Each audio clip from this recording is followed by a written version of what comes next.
올해의 절반이 가고 있는 6월 둘째 주입니다. 지난주에 이어서 6월 6일 현충일, 기억해야 되는 날, 메모리얼 데이라고 영미권에서는 부른다 했었지요.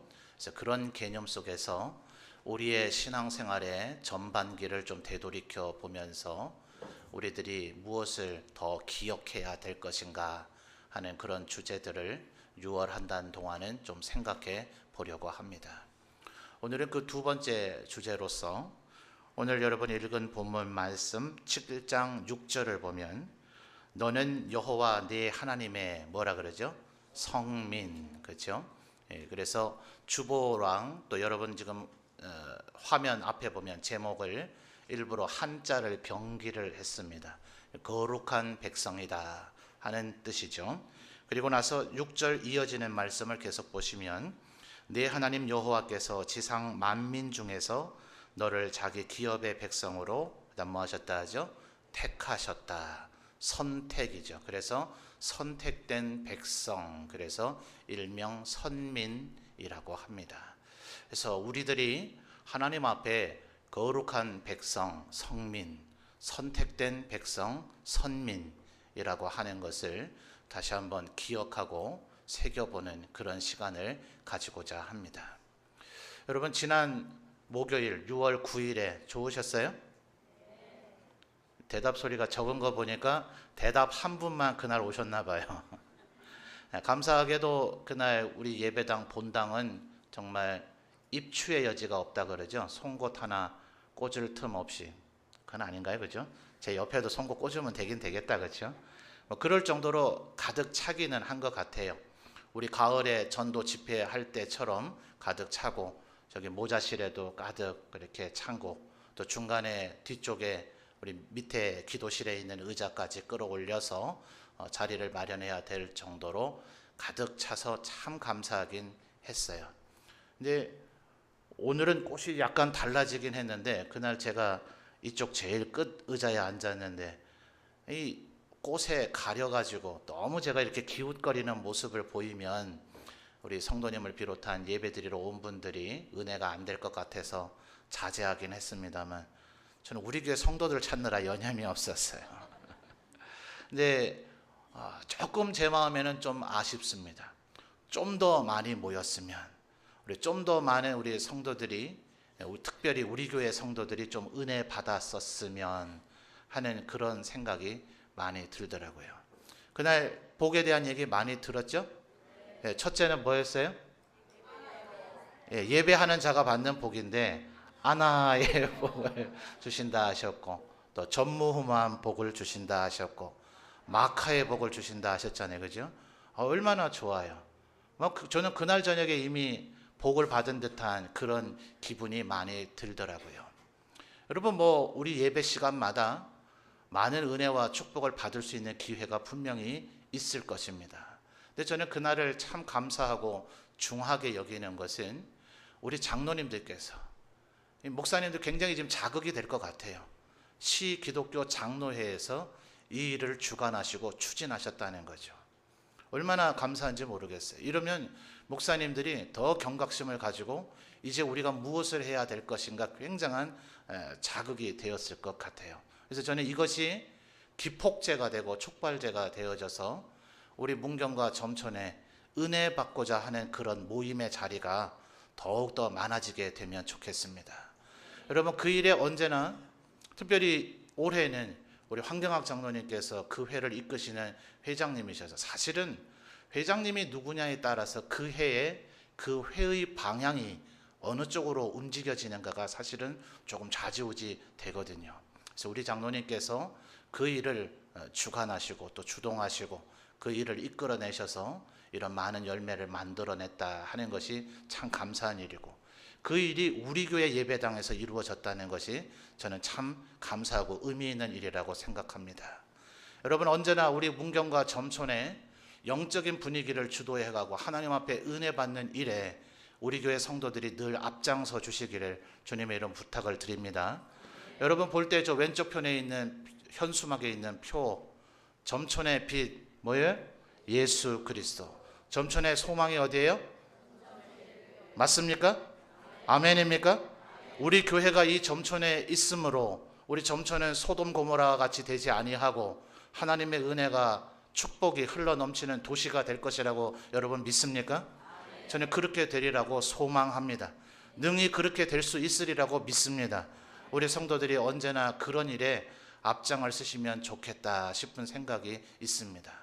여러분, 오늘 주보에 지금 쓸데없는 얘기를 하는 게 아니에요. 이게 바로 성민과 선민들이 기억해야 될 일입니다. 여러분, 많은 사람들이 지금 이 시대에요, 교회가 힘을 잃고 있니 어쩌니 저쩌니, 교회가 능력을 상실했니 어쩌니 저쩌니, 예수 믿는 사람들이 힘을 잃었니 어쩌니 저쩌니 하면서 한탄하고 불평하고 원망하고 비판은 할지언정 그 일에 대한 대안을 내놓지 않습니다. 대안은 새롭게 우리가 찾아내야 될 것이 아닙니다. 교회가 찬양하는 일을 게을리할 때, 기도하지 않을 때, 말씀 읽지 않을 때, 예배하지 않을 때 그 시대의 교회는 늘 힘을 잃었습니다. 하나님의 백성들이 열심을 다해 모여서 예배하고 기도하고 찬양하며 말씀 읽고 그 말씀대로 살 때 하나님께서는 주의 교회를 영광스럽게 하시고 능력과 힘과 축복을 공급하여 주신 줄 믿습니다. 그러니 성민이 되어지는 삶을 살며 선민으로서의 삶을 사는 것이 다른 데 있는 것이 아니라 바로 지난 6월 9일과 같은 그런 집회에 우리들이 힘을 다해서 전도하고 힘써 모여서 마음은 활짝 열고 은혜 받고 능력 받아서 하나님의 축복된 백성으로 살아가는 것, 그것이 우리가 기억해야 될 마땅한 일이다 하는 거예요. 여러분, 오늘 주보를 한번 보십시오. 우리 장로님께서 아까 광고를 해주셔서 제가 광고 시간에 이 얘기를 부연 설명할까 하다가 오늘의 설교와 맥이 맞기 때문에 지금 다시 언급을 하려고 합니다. 다섯 번째 광고가 뭐죠? 6월 27일에서 29일까지 뭐가 있어요? 주교연합회에서 교사 강습회를 어디서 합니까? 상주 서문교회당에서 하게 됩니다. 우리 이제 청경수 집사님께서 아마 이 회에 지금 부회장, 또 우리 교회 몇몇 집사님들이 임원으로 좀 섬기고 계시고 내년에는 더 중한 일을 우리 천 집사님 감당하시게 될 것으로 좀 예상이 되는데요. 이 주교연합회 분들의 고민이 많습니다. 왜냐하면 우리 노회 산하에, 우리 문경시에만 우리 교단 산하 28개 교회, 아마 노회 전체 하면 거의 100여 개 가까운 교회가 있는 줄 아는데 주일학교가 지금 남아있는 교회가 그다지 많지가 않습니다. 주일학교가 없으면 자동적으로 뭐가 없죠? 주일학교에 교사 선생님들이 없습니다. 그러다 보니 사실은 이 일에도 적지 않은 예산이 투여가 되어지는데, 물론 한 명의 교사를 위해서라도 수억을 들여서라도 정예 교사로 훈련을 시켜야 되지요. 참 많은 예산을 들여서 행사를 준비하고 하는데 다 모인다 하더라도, 노예 산하의 모든 주일학교 교사들이 다 모인다 하더라도 그 인원의 수가 많지 않기 때문에 여기에서 고민이 있는 거예요. 그렇다고 안 해서는 안 되겠고 더 잘해야 될 터인데 앞으로 계속해서 고민하고 새로운 방향을 모색해 나가겠지만, 올해의 모습은 여러분, 타이틀은 주교연합회에서 하는 교사 강습회일지라도 앞에 그저 한 30분 내지 1시간 정도는 선생님들이 성경학교와 주일학교 때 해야 할 새로운 찬양과 율동을 배우지만 그 뒤에는 심령 부흥회입니다.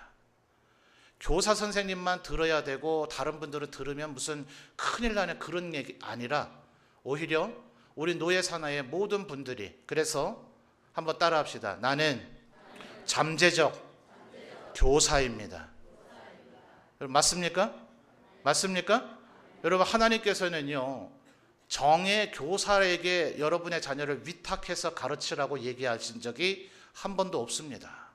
다시 한번 말씀드리지만 이스라엘은 하나님께서 친히 다스리시고 왕이요 제사장이요 선지자 모두가, 온 백성이, 비록 100%는 아니었을지라도 온 백성이 다 하나님의 나라인 신정 국가가 이스라엘이었기 때문에 가정 단위로 신앙 교육을 할 것을 명령하셨어요.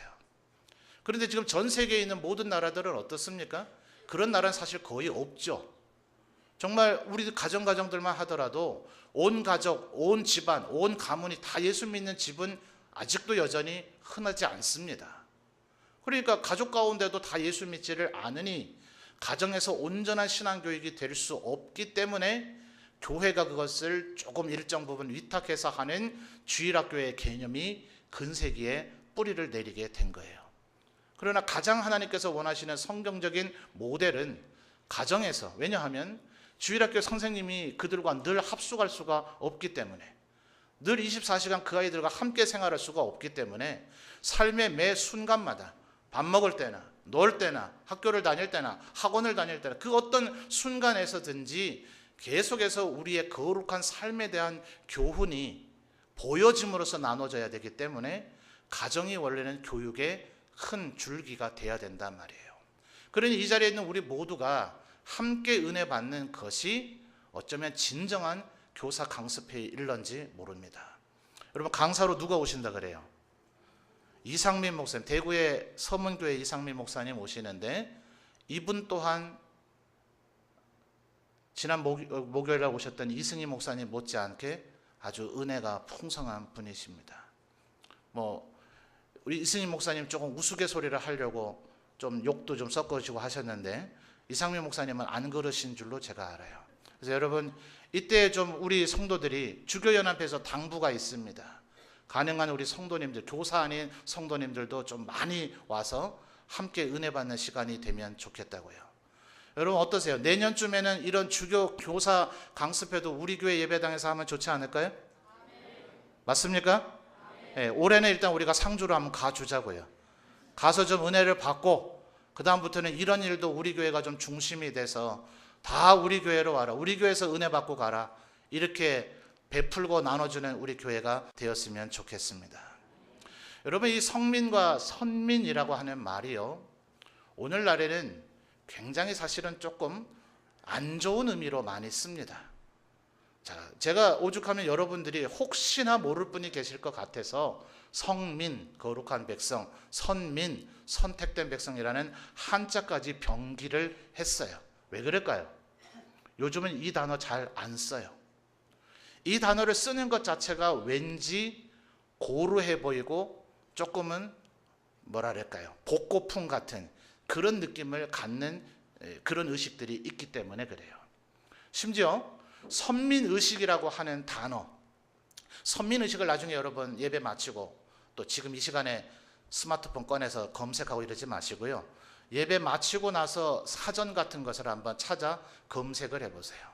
제가 찾아 검색한 것에서만도 선민의식, 잘 들어보세요. 한 사회에서 소수의 잘 사는 사람들이 그렇지 못한 사람들에 대해서 가지는 우월감. 좋은 뜻이에요? 나쁜 뜻이에요? 어떤 그 극소수의 사람들이 나는 너희들하고 달라, 야, 너희 같은 거라고 내하고 똑같이 여기면 안 되지 하는 생각을 가지고 있는 게 뭐라고요? 그게 선민의식이라고요. 기독교적인 개념이 있다라고 사전이 부연 설명을 해줍니다. 세계의 모든 민족들 중에서 자신들만이 유일신 여호와의 선택을 받은 백성이라고 믿는 이스라엘 사람들의 민족적, 종교적 우월감이 선민의식이다. 좋다는 얘기예요? 안 좋다는 얘기예요? 안 좋다는 얘기예요. 지금도 이스라엘 땅에 가면 전쟁이 계속해서 벌어지고 있다고 해도 과언이 아니죠. 안타깝게도 서로 간에 지금 누가 닭이 먼저냐 달걀이 먼저냐 할 수 없는 증오가 가득 차 있기 때문에 이스라엘인들도, 왜냐하니 그들도 많은 그런 형태로 희생을 받았으니, 아이가 폭탄을 들고 와서 자살 폭탄 테러를 하기도 하고, 여인이 이 옷 속에 폭탄을 감추고 와서 자살 폭탄 테러를 하기도 하니, 또 아랍인들은 그러겠죠. 유대인 너희들이 우리를 하도 핍박을 해대니 우리가 이렇게라도 해서 항거를 해야 된다라고 주장을 하겠죠. 그러니까 이 어린아이들, 10세, 12세 이하 되는 아이들을 이스라엘 군인들이, 무장한 군인들이 조준 사격으로 사격을 합니다. 아이들이 총에 맞아 죽어요. 그러니까 아주 노인 한 분이 옷을 입고서 그 군사들 앞에 정면으로 가로막고서 막 고함을 질러댑니다. 너희들이 도대체 인간이 맞느냐? 저 아이들을 체포해서 잡아가지 왜 사격을 해서 죽이느냐 하면서 이 막 할아버지 어르신께서 막 이스라엘 군인들에게 항의를 합니다. 그러니까 이 이스라엘 군인들이 이 할아버지에게도 거리를 두려고 해요. 왜요? 이분조차도 옷 속에 혹시나 폭탄이 있을지 모르기 때문에. 다행히 그 어르신에게까지 총을 사격하지는 않았지만 그 실갱이를 벌이고 있는 것이 서방 언론에 의해서 그대로 녹화가 되어져서 전 세계에 방영이 된 겁니다. 그 동영상을 이제 올려놓으면서 보아라, 유대인들의 선민의식이 자기들밖에 모르는 아랍인과 팔레스타인 사람들을 이렇게 학살하고 있는 유대인들의 선민의식을 보아라. 이게 지금 이 시대에 말하고 있는 선민의식입니다. 여러분, 우리나라 옛날에 양반님네들, 선비라고 불려지는 이들이 있었죠. 그들의 삶의 어떤 행태를 평가하는 말들이 이런 것들이 있어요. 양반은 사흘을 굶어도 길 가다가 대추나무 열매조차도 따먹지 않는데요. 저는 선비 안 할랍니다. 존경스럽지 않아요? 사흘을 굶었는데 대추 열매도 따먹지 않는데요. 양반은 아무리 추워도 곁불을 쬐지 않는데요. 곁불 아시죠? 모닥불 같은 거 피워놓으면 내가 그 모닥불을 피운 게 아닌 거죠. 그죠? 그런 의미의 개념이죠. 옆에 가서 나도 좀 불 좀 쬐시다. 이거 안 한단 말이에요. 추워서 얼어 죽을지언정 체면 때문에 나는 안 춥네 하는 것이 양반 의식이라는 거죠. 양반은 비가 와도 뛰어다니지 않는데요. 여러분, 저희 그 해병대도 그랬었어요. 이 팔각모라고 하는 이 모자가 말이죠. 그 후에는 아예 막 그런 일을 겪다 보니까 다리미로 아예 다리거나 본드 같은 것으로 해서 그 모양을 딱 고정을 해요. 미국 해병대는 이 막 팔각모가 찌글찌글해도 별로 상관을 안 하는데 우리 한국 해병대는 그게 아주 빳빳하게 각이 서 있어야 돼요. 근데 제가 군 생활을 할 때만 하더라도 여러분 우리 학교에서 쓸 때 물풀 기억나세요? 하얀 투명색의 그 풀, 그거를 거기다가 몇 개를 아예 짜내서 이렇게 묻혀 놓습니다. 그러면 그 풀이 말라서 굳으면서 이게 이제 그 모양을 딱 고정을 시켜주는 거죠. 근데 본드 같은 것을 발라서 다리미질을 한 거하고는 달리 얘의 취약점은 뭐예요? 비가 내리면 이 머리로 그 풀이 녹아내려서 이 머리가 떡이 됩니다. 그래도 해병은 뛰어요, 안 뛰어요? 안 뛰어요. 우산을 써요, 안 써요? 안 써요. 그래서 제가 군 생활하면서 양반이나 해병이나 이 자리에 계신 우리 해병 출신들 용서하십시오. 해병을 좀 자랑스럽지 않게 얘기한 셈이 됐는데 양반들이 그런 의식이 있었다는 거예요. 여러분, 심지어 선교사님들이 우리나라에 와서 이제 복음을 전하고 이 구원의 복음만 전한 게 아니었죠. 학교도 세우고 병원도 세우고 하면서 우리나라의 전체적인 계몽 운동을 합니다. 그래서 스포츠를 보급하기 시작해요. 테니스도 가르쳐주고 야구도 가르쳐주고 뭐 농구, 축구 이런 것들을 시작을 하는데 뭐 할 줄 아나요? 규칙을 알든지 뭐 플레이할 방법을 알아야 하죠. 그래서 이제 선교사님들이 일부러 호기심을 가지고 그것을 하면 나도 한번 해보고 싶다 하는 마음을 먹게 해서 모이면 이제 가르치기 위해서 선교사님들이 뭐 여유 있고 놀고 싶어서가 아니라 일부러 본인들이 이렇게 막 테니스를 칩니다. 그걸 보던 양반님네들이 뭐라 했는지 아세요?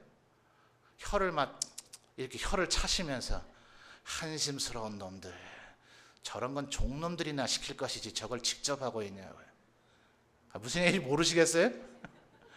그럴 정도로 그거를 어떤 스포츠란 개념으로 이해하고 있는 것이 아니라 험한 노동을 왜 양반이 하느냐 이런 개념으로 바라본 거예요. 여러분, 물론 이 유교 시절에 조선 시대에 보면 분명히 사농공상 이 신분의 계급이 있었죠. 사가 뭐예요? 선비들, 양반들요. 농은요? 농사 짓는 분들. 그 다음에요? 공은요? 공업, 어떤 상공업을 일으키는 분들. 그 다음에 상이 상인들이죠. 그러니 사실은 선비는 농사일도 공업의 일도 상업의 일도 종사하지 않는다는 것을 상징적으로 나타내는 표현입니다. 근데 이게 유교의 근본 정신이 아니라는 걸 아십니까? 변질된 정신이에요. 초창기 소위 사대부라고 불려지던 고려 말 목은 이색이나 포은 정몽주나 정도전 같은 이런 이들은 그런 생각을 갖지 않았어요. 그들이 농사일 했을까요? 안 했을까요? 노동했을까요? 안 했을까요? 조선 초창기의 유학자들의 생각은 우리는 왕을 잘 받들어서 성군을 만들고 백성들로 하여금 자기들의 생업을 마음껏 종사하고 그들이 행복한 삶을 누리도록 이 사회를 지탱하는 근간이 된다. 이게 유교 선비들의 사상이었습니다. 거기에는 우리는 절대로 노동하지 않는다. 우리는 팔짱 끼고 앉아서 굶어 죽을지언정 노동을 하지 않고 입방아만 찌어댄다. 입으로써 왕에게 어쩌고 저쩌고 해라고 얘기하고 백성들에게 어쩌고 저쩌고 한다고 얘기한다고 하는 얘기는 초창기 유학의 사상에 전혀 있지 않단 말이에요. 여러분, 양반 사상, 양반 의식과 유학의 기본 개념을 분리해서 생각해야 되는 것처럼 선민 의식과 성민 그리고 선민이라고 하는 것은 명확하게 구분지어야 돼요. 여러분, 하나님께서 이스라엘 백성들이나 오늘날의 우리들에게 그런 조롱조의 비판 섞인 선민 의식을 가지고 살라고 우리를 선택하셔서 선민 삼으셨을까요? 나는 너희들과 달라. 이 예배당 밖에 있는 사람들을 막 이제 예배 마치고 나가서 쳐다보면서 에이, 이 버러지만도 못한 것들, 예배도 안 드리는 못된 것들, 이렇게 그들을 쳐다보면서 마음속에 교만한 마음을 먹으라고 우리에게 너희는 나의 거룩한 성민이다, 나의 선택한 선민이다 라고 얘기하셨을까요? 아니라는 거죠. 너무나 그릇된 선민 의식들이 구약의 유대인들에게서도 흘러내려오고, 예수 그리스도께서 부활 승천하시고 나서 기독 교회가 생겨지고, 또 중세 카톨릭의 천년의 오류를 반복하고 난 이후에 우리 프로테스탄트 개혁교회가 생겨난 지 내년이 되면 루터의 종교개혁이 시작된 지 500주년이 됩니다. 소위 우리가 이제 제대로 예수 믿자, 교회가 점점 잘못된 방향으로 가고 있다라고 교회를 얼마나 종교개혁자들이 비난받았는지 알아요? 우주적 교회는 하나다. 여러분, 우리 사도신경에 있는 것처럼 거룩한 교회와 이 공교회, 이것을 홀리 캐톨릭 처치라고 얘기합니다. 캐톨릭이란 말은 보편적이고 일반적이고 하나의 교회를 얘기하는 거예요. 그래서 지금 천주교회라고 불려지고 교황이 다스리고 있는 그들과 구분하기 위해서 그들은 로만 캐톨릭 처치라고 부르고, 사도신경에서 얘기하고 고대 우리 교회, 이 중세의 이 교황과 천주교회와 우리 개혁교회가 나눠지기 전의 온 우주적 하나의 교회를 캐톨릭 처치라고, 그냥 캐톨릭 처치라고 부르는 거예요. 그 하나의 교회여야 된다는 거죠. 온 우주의 교회가 하나여야 되는데 종교개혁자들이 가장 공격을 받은 건 그거였습니다. 너희들이 그리스도의 몸인 교회를 2개 이상으로 깨려고 하느냐? 하나님의 몸이 나눠질 수 있느냐? 예수 그리스도의 몸을 찢는 일을 너희가 하려고 하느냐? 그래서 개혁자들의 대답은 그거였습니다. 멀쩡한 교회를 지금 둘로 나누려는 것이 아니라 너희들이 교회가 아니기 때문이다. 그래서 칼빈이 기독교 강요에서 핵심적으로 이 개념을 주장하고 있는 것은 참교회와 거짓교회입니다. 우리 이 교회는 천상의 교회가 되기 전에 이 지상의 교회에서는 끊임없이 영적인 싸움을 해야 되고 전통하는 교회이고, 이렇게 섞여 있는 불가견적 교회가 되기 전에 지금 가견적 교회에서 우리가 살고 있기 때문에 이 안에 있는 그릇된 개념들, 잘못된 것들을 끊임없이 제거해야 될 의무가 사실은 우리에게 있는 거죠. 그러니 여러분, 선민의식이라고 하는 것이 잘못된 방향으로 끊임없이 지난 500년간에도 마찬가지예요. 지금 우리 개혁교회 안에도 그릇된 선민의식을 가지고 살고 있는 이들이, 그런 사고방식을 가지고 있는 이들이, 그런 행태를 보이는 이들이 사실은 얼마나 많은지 몰라요. 그 모든 것들을 극복해야 되는 거죠. 그런데 선민의식이 이렇게 조롱 섞인 그런 표현이 되다 보니까 우리들 스스로가 내가 거룩한 하나님의 백성이요 성민이라는 그 생각, 하나님 앞에 선택된 백성이라는 이 선민이라는 생각조차를 아예 잊어버린 것이 아닌가 하는 그런 생각이 드는 겁니다. 여러분, 오늘 일단은 우리 한 2군데 구절을 한번 찾아보죠. 먼저 출애굽기 19장입니다.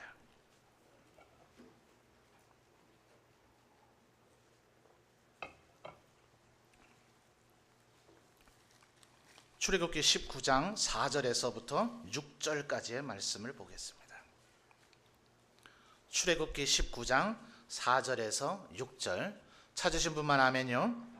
다 같이 읽겠습니다. 내가 애굽 사람에게 어떻게 행하였음과 내가 어떻게 독수리 날개로 너희를 업어 내게로 인도하였음을 너희가 보았느니라.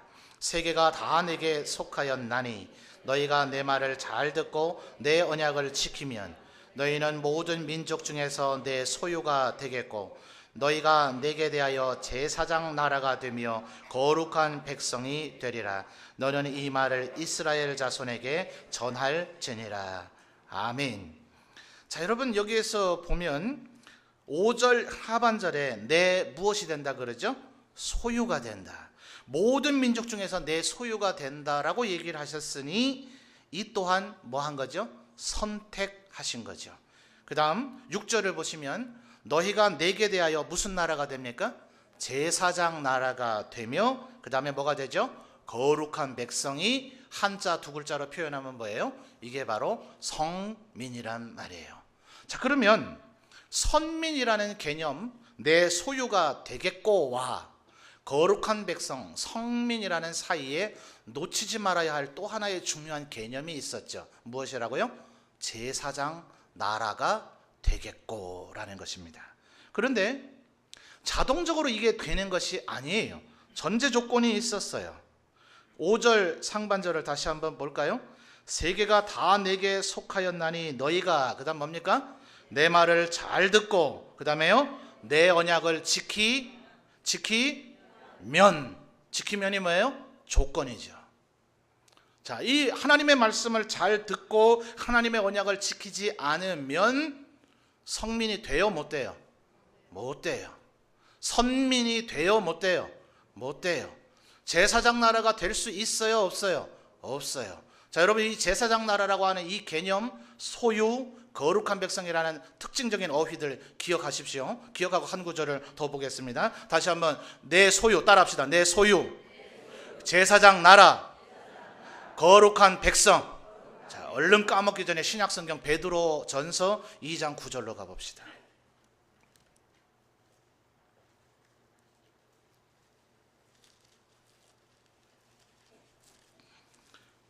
베드로전서 2장 9절입니다. 신약성경 379페이지 베드로전서 2장 9절.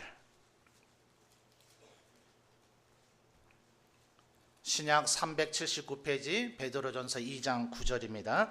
함께 읽습니다. 시작. 그러나 너희는 택하신 족속이요 왕같은 제사장들이요 거룩한 나라요 그의 소유가 된 백성이니 이는 너희를 어두운 데서 불러내어 그의 기이한 빛에 들어가게 하시니에 아름다운 덕을 선포하게 하려 하심이라. 아멘. 자, 여러분 방금 전에 우리가 읽었던 출애굽기 19장 4절에서 6절 어간과 내용이 같습니까? 다릅니까? 거의 같은 얘기를 하고 있죠. 오히려 더 구체적이고 더 확대된 얘기를 하고 있어요. 그래서 이런 것들을 한번 따라합시다. 계시의 점진성. 구약 성경보다 신약으로 가면 갈수록, 창세기보단 계시록으로 가면 갈수록 하나님의 우리를 향한 계시, 그분의 뜻, 그분의 명령이 점점 더 구체적이 되어지고 선명해진다는 개념이에요. 자, 아까 출애굽기 19장 4절에서 6절까지는 세 가지 표현이 나왔죠. 뭐였습니까? 따라합시다. 내 소유, 제사장 나라, 거룩한 백성. 그 말들이 여기에 나옵니까? 안 나옵니까? 나오죠. 그 출애굽기 19장 4절에서 6절의 순서로 찾으면 그의 소유가 된 백성 찾으셨어요? 왕같은 제사장 찾으셨어요? 그 다음에 거룩한 나라 찾으셨어요? 거기에 택하신 족속이 한 번 더 부가돼서 보충해주고 있죠. 그러니 여러분 이 성민이 되어야 된다, 거룩한 백성이 되어야 된다, 선민, 선택된 백성으로 살아야 된다라는 것은 구약 시절에만 이스라엘, 아브라함과 이삭, 야곱의 후손에게만 국한된 얘기가 아니라 갈라디아서에서 얘기하고 있는 영적인 아브라함의 후손인 누구요? 우리. 따라합시다. 우리에게도 그대로 적용되어지는 개념이라는 거예요. 베드로 사도가 지금 누구에게 얘기합니까? 1장으로 가볼까요? 베드로 1장. 베드로전서 1장 1절부터 봐야 되겠네요. 예수 그리스도의 사도 베드로는 본도, 갈라디아, 갑바도기아, 아시아와 비두니아에 흩어진 누구요? 나그네, 곧 하나님 아버지의 미리 하심을 따라 성령의 거룩하게 하심으로 순종함과 예수 그리스도의 핏부림을 얻게 하여 그 다음 뭐예요? 택하심을 받은 자들, 바로 우리들을 얘기하고 있죠. 바로 우리를 향해서 신약 성경이나 구약 성경이나 일관되게 우리에게 하고 있는 얘기는, 너희는 거룩한 백성이고 선택받은 백성이고 하나님의 소유물이 된 자들이라는 것을 잊어버리지 말고 살라는 거예요. 그렇게 사는 개념이 뭐라고요? 한번 또 따라합시다. 제사장 나라. 제사장 나라. 여러분, 제사장 나라예요. 우리 모두 다가, 우리 가운데 특별히 누구만이, 아론의 후손들만이 제사장이 되는 것이 아니라 이 자리에 있는 우리 모두가 이제는 제사장이 되어야 된다는 거예요. 그래서 선택된 민족, 선택된 백성, 거룩한 백성 모두 다가 다 제사장이 되어야 되기 때문에 이 나라를 제사장 나라라고 얘기하는 거예요. 앞뒤 좌우 사람에게 얘기합시다. 당신이 제사장입니다. 여러분, 제사장이 뭐 해야 돼요? 누군가 죄를 지은 사람이 하나님 앞에 와서 살기 위해서, 자기의 죄를 씻고 살기 위해서 제사를 드리러 왔을 때 그 사람을 위해서 그 사람과 함께 제사를 드려주는 존재가 제사장이에요. 그런데 만약, 그래서 이 제사장들에겐 끊임없이 요구되어지는 것이 있죠. 그 자신이 범죄에 노출되어져 버리면, 그러면 그 사람은 제사를 드려줄 수 있어요, 없어요? 없어요. 여러분, 아론은 너무나 슬프게도 자기의 두 아들이 하나님 앞에 규정된 불을 들이지 않음으로 인해서 죽었어요. 성경에 그 부분까지 상세하게 묘사는 하지 못하지만 아론은 자기 아들들의 시신을 만질 수 있었을까요, 없었을까요? 여러분, 자녀가 죽었다는 그 슬픔을 한번 생각해 보세요. 우리 성도들 가운데도 자녀를 먼저 떠나보내신 부모님들 계신 줄로 아는데 얼마나 그것이 고통입니까? 부모님은 땅에 묻을지라도 자식은 가슴에 묻는다 하지 않아요? 아마 어르신들의 생애가 끝날 때까지 먼저 세상을 떠난 자식에 대한 그리움과 그 애통함은 사라지지 않을 거예요. 죽어있는 그 자식 끌어안고 엉엉 대성통곡해도 시원치 않을 그 아버지의 마음이 그 죽은 아이에게 손을 댈 수가 있어요, 없어요? 손을 대는 순간 대제사장은 부정해지고 이스라엘 민족을 위한 거룩한 제사를 드리는 일을 일정 기간 이상 동안은 할 수가 없어요. 그러면 이 제사장을 믿고 하나님 앞에 자신의 죄를 씻고 구속함을 얻기 위하여 나오는 그 사람들은 하나님을 만날 수도 없고 제사를 드릴 수도 없고 예배를 드릴 수도 없어요. 그래서 자신의 슬픔까지도 억누르고 자신의 아버지의 정까지도 절제하고 자신의 자식의 시신조차도 만질 수 없는 것, 이게 제사장의 사명이란 말이에요. 절대로 나 자신만을 위한 것이 아니라 누군가 내가 하나님을 만나도록 도움을 주어야 되기 때문에 절대로 죄를 지을 수 없는 것, 제사장으로서의 사명을 감당해야 되는 사람, 제사장 나라를 이루어야 되는 사람, 이것이 바로 성민이요 선민이란 말이에요. 여러분, 그래서 우리는 조롱 섞여서 그냥 이스라엘인들을 향하여 아이고 저 우월의식에만 빠져있는 인간들, 다른 이들을 무시하는 인간들, 맞아요. 잘못되고 변질된 선민의식에 빠지는 것은 절대 되지 않아요. 그러나 하나님께서 설마 이스라엘인들을 향해서, 아니면 오늘 우리를 향해서 너희들 다른 이들을 무시해라, 오직 너희들만 구원받을 것이라고 믿어라, 너희들만 영적인 우월감과 자존감 속에서 너희들만 축복받는 자가 되라고 우리에게 성민과 선민이 되라고 하셨겠냐고요. 그분이 우리를 택해서 거룩한 백성 성민을 만들고 우리를 선택해서 선민을 만드신 그분의 유일한 핵심 목적은 뭐라고요? 그 제사장의 역할을 해라. 그래서 오늘 베드로전서 2장 9절 하반절에 뭐라 그랬어요? 우리를 불러내서, 어두운 데서 불러내서 그의 기이한 빛에 들어가게 하시니에 아름다운 덕을 선포하라고요. 이 세상 사람들에게로 주님 앞으로 나오라, 당신들의 죄를 씻고 죽음에서 건짐받고 영원한 영생을 받을 수 있는 길이 있다, 내가 그 길의 안내자가 되어줄 터이니, 내가 당신을 삶의 길로 안내해 줄 터이니, 당신이 죄를 씻을 수 있도록 내가 도와줄 터이니, 내가 제사장의 사명을 받았으니 나에게로 나오라, 나와 함께 하나님 앞으로 나아가자 하는 역할을 하는 것이, 그게 성민이요 선민이 해야 될 일이라는 거예요. 선민의식은 마땅히 버려야죠. 양반의식은 마땅히 버려야죠. 그러나 사대부들이 그 고려 말에 그 혼란한 이 사회를 짊어지고 백성이 근본되는 나라를 만들겠다고 일어났던 사대부들이 선비들이라면, 여러분, 하나님께서 온 민족들 가운데서 먼저 이스라엘을 택하시고 이제는 우리를 택하셔서 온 세상 열방 사람들에게 하나님을 알게 하라고 우리를 부르신 것이 성민이요 선민이라면 우리가 마땅히 그렇게 살아야 할 줄 믿습니다. 여러분, 히틀러가 유대인들을 그토록 학살할 때에 히틀러는 유럽에 뒤섞여 있는 남자들 가운데서 유대인들을 찾아내기 위해서 발가벗겼다 그래요. 하체를 다 벗겨라. 왜요? 할례한 자는 유대인이다. 그들을 다 죽여라. 여러분, 유대인들은요, 그 무수한 핍박 가운데서 자기들이 유대인임을 잊지 않았습니다. 얼마나 피의 혈통들이 지금 섞여 있으면 이디오피아, 아프리카의 동쪽에 약간 중앙부쯤에 있지요. 솔로몬 왕 때의 시바의 여왕이라고 불려지는, 그래서 정확하게 확인된 역사적 사실이라 보기는 조금 어려움이 있습니다만 최소한 이디오피아인들은 그렇게 생각합니다. 우리의 시바의 여왕이 솔로몬 왕과 동침을 해서 아이를 갖고 아들을 낳은 것이 우리의 선조 왕실의 왕이다. 시바 여왕의 아들 솔로몬의 아들이 그 대를 잇고 있다라고 여겨요. 그래서 외면적으로 볼 때는 흑인인데도 그들 스스로가 자기들이 유대인이라고 여기는 이들이 있어요. 그들은 이 이스라엘 본토와 그토록 멀리 떨어져 있는데도 불구하고 유대인들의 율법을 기억하고 유대인들의 관습을 지키려고 하고 유월절을 비롯한 명절을 지키려고 하고 하나님의 말씀을 비록 다 100% 지키지는 못했다 할지라도 나는 하나님의 백성이기 때문에, 나는 이스라엘인이기 때문에 이스라엘인으로서 살아간다는 사고방식과 생각을 가지고 있어요. 여러분, 수천 년 나라가 잃어버렸는데도 어떻게 그 민족의식이 살아있을 수 있습니까? 어떻게 시오니즘 운동을 통해서 1948년에 땅이 없는 그곳으로 가서 돈을 주고 땅을 사서라도 다시 나라를 건설하는 그 일들을 할 수가 있습니까?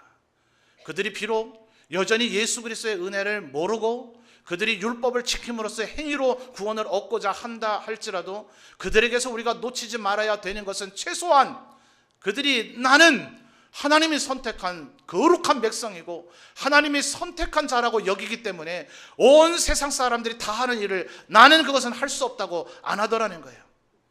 온 세상 사람들이 다 말하고 있는 것을 나는 그 말을 할 수 없다라고 여기고 있더라는 거예요. 저는 오늘 이 시대에 우리 저를 비롯한 우리 그리스도인들에게 묻고 싶습니다.